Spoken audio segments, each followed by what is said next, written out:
Les F-22, il y en avait combien? On en a compté, on le voit d'ailleurs, il y a des images très impressionnantes parce qu'à l'issue de la mission, tous ces avions sont revenus se poser à Puerto Rico. On a des images qui ont été prises depuis les collines environnantes des parkings et on en a compté une douzaine.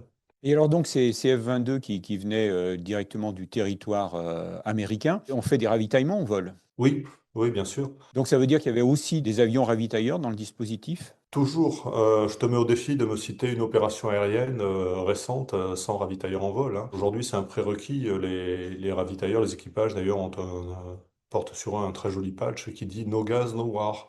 Pas de pétrole, pas de guerre. Ce sont les acteurs discrets mais essentiels de toute opération aérienne aujourd'hui. Ouais.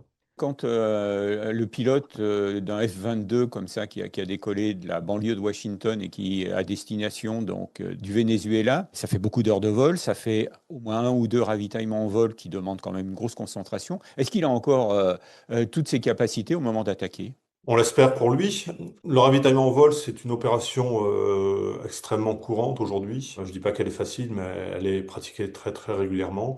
La méthode américaine avec la perche fixe qui vient chercher l'avion plutôt que l'inverse, plutôt que ce soit l'avion qui vienne chercher un panier, elle est quand même beaucoup plus reposante pour le pilote du chasseur. Elle est plus simple. Aujourd'hui, on sait que les avions de combat modernes font des missions de 6, 7 heures, voilà, sans coup férir.